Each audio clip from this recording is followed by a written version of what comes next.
Hello, I'm Nat, and my guest in our radio program today is the violinist Sophie Rowell, and she joins me right now. Welcome to you, Sophie. Oh, thanks very much for having me here, Matt. Looking forward to chatting with you.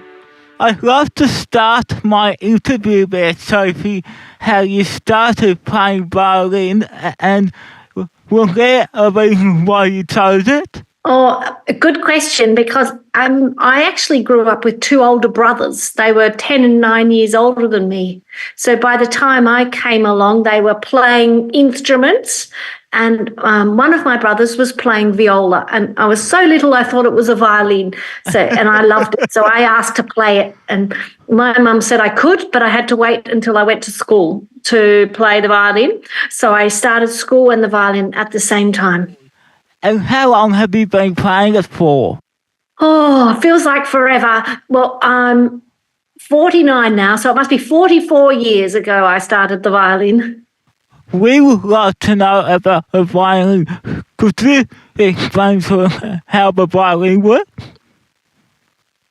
Yeah, absolutely. As you both know, the violin is made out of wood and has what we call the top plate and the bottom plate held up by beautiful arches in between, and bowing up with you pulling the bow across the strings, the vibrations go down into the instrument and then are amplified and come out with the beautiful sound that you hear.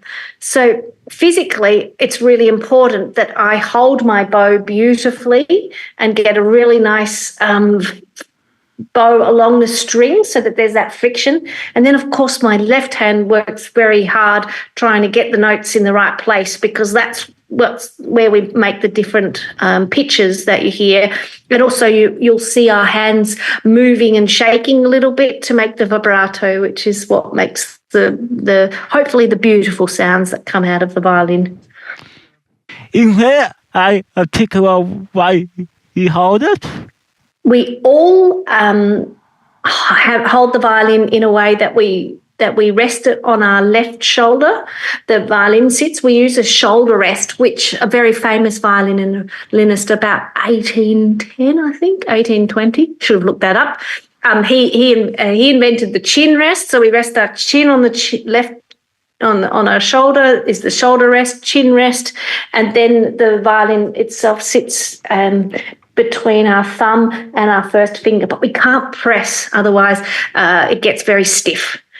When did you start playing in the what was the time like for you? Yeah, it's hard when you're trying to get your first job and finding out where you want to go. There's so many different things you can do in music, like anything else, I guess.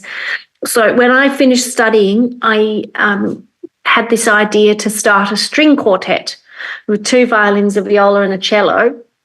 And together we travelled all around the world from about, I'd say, 2003.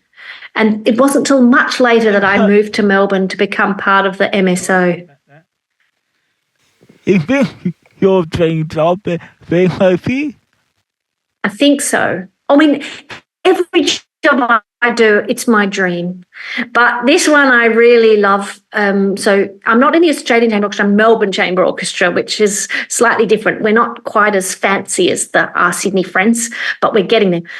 Being artistic director of Melbourne Chamber Orchestra means that I get to play my violin with them and lead the orchestra like I'm used to.